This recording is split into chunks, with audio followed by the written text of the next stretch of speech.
Good morning. My name is Ron Coster, and we'll be interviewing a person whom I, along with many other philosophers in these times, believe was one of the greatest philosophers in history and the greatest Jewish philosopher ever. His name is Baruch, later called Benedictus Spinoza, and referring to him as the greatest Jewish philosopher is deeply ironic because he was accused by many Jews of his day as being a heretic, a person who renounced his religion, who gave it up, and so wasn't a Jew at all. He was banned, or as some call it, excommunicated, kicked out of the Jewish community in which he was born and grew up. This happened in 1656 when Spinoza was 23 in the city of Amsterdam, in the country we call Holland or the Netherlands. Sir, may I call you Bento, a familiar name that many of your friends and admirers called you? Of course. Feel free, senor. Thank you, Bento. Can you tell us something about your background, your family? Certainly. My family came to Amsterdam as refugees during the Spanish-Portuguese Inquisition. Their relatives and many thousands of other Jews had been expelled from Spain in the year 1492, and then from Portugal, where some had fled after leaving Spain. This was a gigantic tragedy for my people. Only the Holocaust some 500 years later was worse. I cannot say. I died in 1677. At any rate, Judaism had been outlawed in Spain and then in Portugal. If you remained Jewish in these places, you were burned to death, so naturally many left. Many tried to convert to Christianity to escape being murdered. These were known as marranos, Spanish for pigs. But the Spanish and then the Portuguese authorities often did not believe that these converts were sincere, and so persecuted and often murdered them anyway. Why did your family come to Amsterdam? I understand that some went to other places like the Ottoman Empire and North Africa. Amsterdam was a relatively liberal place, and the people there welcomed them.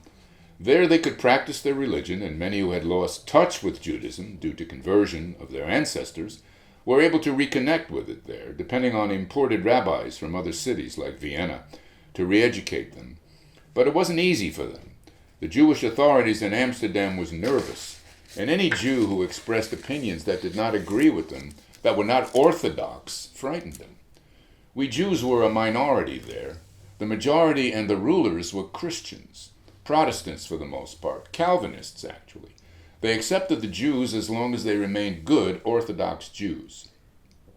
The Jewish leaders, rabbis, civic leaders, and so on, feared that the Christian authorities would make trouble for the rest of the Jews if any Jews expressed heretical opinions. I know from reading books about you that you began to express ideas that were not in accord with Orthodox Judaism, or with Christianity for that matter. That's true.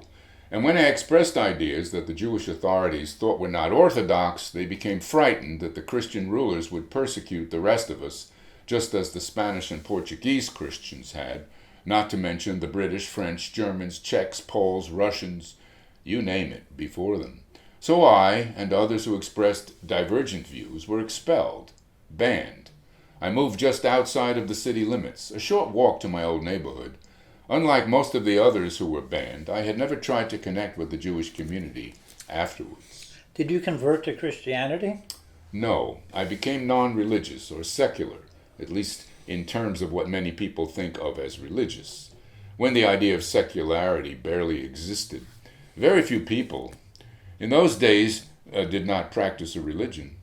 But in terms of my concept of religion, I was religious, since my philosophy proved the existence of God and mapped a path of how to inculcate God into our lives most deeply. I see. We can get into that shortly, but first I want to ask, how did you support yourself? I became a lens grinder. And let me say that you developed a reputation as the finest lens grinder in Europe in those days. Even the famous scientist Christian Huygens would use only your lens in his microscopes. Thank you for remembering that. Of course, my main interest was in philosophy, and I continued to write in the evenings after my work was done. I also conversed with many men interested in these things, very few of whom were Jews, by the way. These were all men who believed in freedom of thought and speech. Were there many such people in those days? I say people, but I do realize that all of them were men. Of course. Are things different today? Well, very different, at least in some parts of the world where women philosophers are now common in universities and colleges. One woman philosopher, Claire Carlyle, published a book called Spinoza's Religion, and another, Rebecca Goldstein, published a book called Betraying Spinoza. I read them both and loved them both. Amazing. Well, to answer your question, no, there were not many men in those days who believed in freedom of speech and thought. But there were some, and I got to know some of them, even if many were afraid to let it be known that we were friends. Here is one of my central ideas which I had hoped to prove to others. Humans, I believe, should support freedom of thought and speech and true democracy. This means that religion and politics should be separate. Religious authorities should not be able to stifle people's thinking and speaking and writing. Today, for many people, though not for all, I must admit, in the United States of America and in other democracies, this idea seems normal. What's the big deal? I'm sure many students would wonder. Actually, I can answer this question myself. The ideas of freedom of thought and speech, of democracy, are ideas that have evolved over the centuries. These ideas received a gigantic boost through an influence better known in America, that of the English philosopher John Locke. Many high school and college students today learn that it was Locke's philosophy that most influenced Thomas Jefferson's and James Madison's ideas that led to the Declaration of Independence and the Constitution, especially its listing of rights called the Bill of Rights. What is not well known is that Locke spent years in Amsterdam, right after you died, hanging out with men who discussed your ideas, and that his contact influenced his own. Jefferson and other founding fathers studied Locke, and this helped them formulate the ideas that formed the democracy we often take for granted today. Your ideas are in the Constitution of the United States, as, for example, the following line: Congress shall make no law respecting establishment of religion. Unbelievable. What a wonderful place this United States must be. This wasn't the only idea of yours that frightened the authorities of your time, but it was the one that was most revolutionary. Freedom of thought and speech was not practiced by governments or religious leaders in the mid-1600s. Nearly everyone believed that thought and speech should be rigidly controlled, especially when it pertained to matters religious. Isn't that so? Yep, absolutely. Practically everyone believed in heaven and hell and the existence of a separate judging God. For Jews, it was the failure to follow the law that brought one to a bad afterlife. Of course, Jews and Christians did not agree on every aspect of this. Jews did not believe Jesus was divine, for example, but they shared many other beliefs, like belief in God and an afterlife. In both religions at that time, it was considered a crime to not so believe. You are right. And so I was cautious about expressing my ideas. I was not a big mouth. I did not go around preaching my views. I tried to protect my family from the possible consequences of expressing them, and waited until a year after my father's death to make my ideas public, so as not to hurt his feelings. My mother had died many years earlier. For my entire life I remained quietly within myself. I did not try to start a philosophical movement, a school, or anything like that. When I published my writings, I did so anonymously. When I met with others, such as Gottfried Wilhelm Leibniz, we did so quietly, secretly even, so as not to alarm the authorities. Here is something interesting that you wouldn't know about. Leibniz became one of the most famous philosophers of all time and tried to hide the fact that he met with you and was profoundly influenced by your philosophy. I'm not surprised. He seemed rather timid in some ways, always glancing around as if he was going to get caught doing something he ought not to be doing. We have learned that he had dreams and hopes of being accepted by a politically powerful aristocracy and didn't want to rock the boat by association with you. I guess I can't blame him. According to your own philosophy, you can't. But we haven't gotten into that yet, have we? No, not yet. So to continue with what I was saying, I published anonymously, and when I wrote my most important work, The Ethics, I wrote it in a geometrical style that would prevent nearly everyone from either reading it or understanding it. Only the most dedicated readers would get past the first page. That's one way to keep your philosophy from getting too much publicity. Yes. Of course, that's not the only reason I wrote the book in that style. I wrote it to prove, beyond the shadow of a doubt, that God exists, what God is, and how people can get to know this. I understand. But eventually the ideas did get out and did raise a gigantic ruckus in the hearts and minds of those who were able to understand it. I guess so. But I still doubt that many who were upset had actually read my books. Most of the criticism was second or third hand hearsay, and so a distortion. I still believe that a careful reading of my work would change many of those critics' minds, but they would have to want to get to know the truth of it. They would have to have a strong inner urge for genuine knowledge and understanding and not be satisfied with hearsay and prejudice. I agree. Bento, could you now tell us some more about those ideas that horrified so many? I believe passionately in the power of reason, of thought, of logic, of the intellect. I believe that if we use our reason properly, it will change not merely our thinking, but our very lives, including our emotions and our spirituality. I believe that through reason we can come to understand the essence of life, or what it means to be. This means, for me, understanding the nature of the divine itself, of God, if you will. And when we have such knowledge, our lives become peaceful, calm, relaxed, and full of the deepest joy possible. It means we become blessed. I also believe that there's another form of knowing, intuition, that gets to the truth even more directly than reason. Through reason, we can prove many truths about God and nature, and then through intuition, we can incorporate these truths into our very being. It is through these ways of knowing that we become blessed. Your three names all mean that, don't they? Baruch, Benedictus, Bento, blessed. So they do, so they do.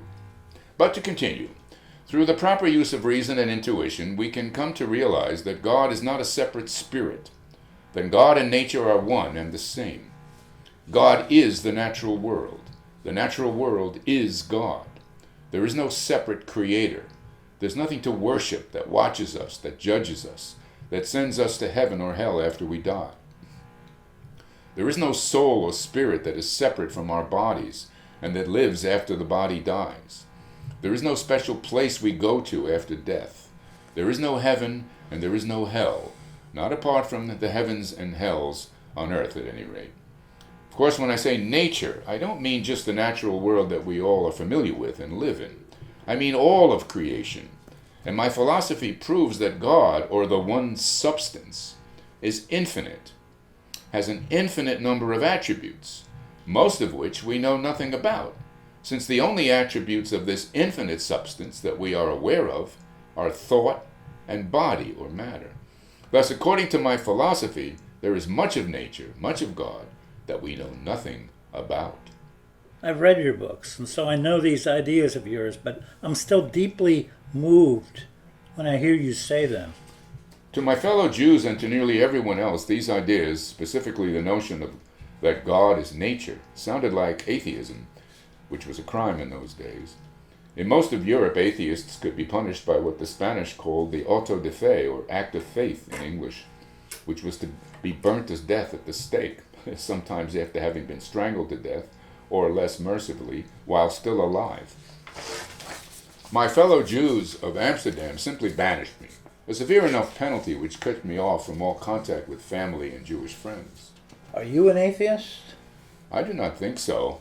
I had simply followed reason to the discovery that although there is a God, this God is nature, and a part of nature is the very world that we live in. To worship God, then, I discovered, is to revere life, to respect all of nature, which to me means to be ethical.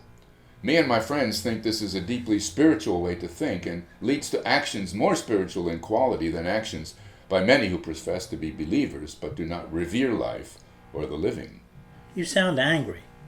Do you forgive those who banished you? I do. They could do nothing else, although I'm not surprised that I still have some anger about it. Of course. As for your ability to forgive, as I understand your philosophy, you believe that everything that happens had to happen, could not be helped, due to the laws of nature. True. Reason showed me that nature, or God, works by very well-ordered laws that no one can escape. Is there no such thing as freedom of thought, then? There can be if people become more conscious. But most people are not free and so cannot be blamed for what they do.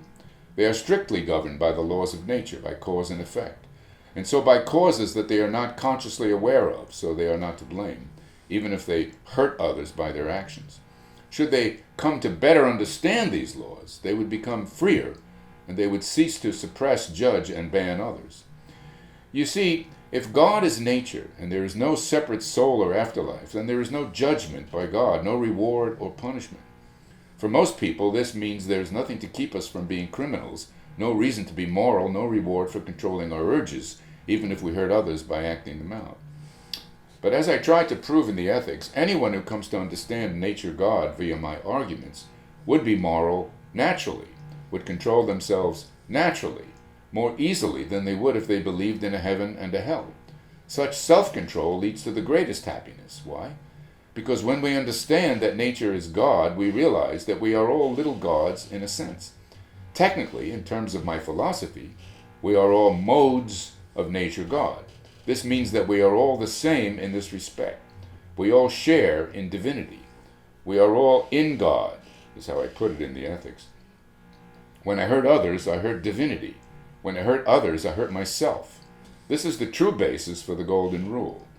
We treat others as we would like to be treated because others really are ourselves, or at least a different emanation of the same substance, God or nature.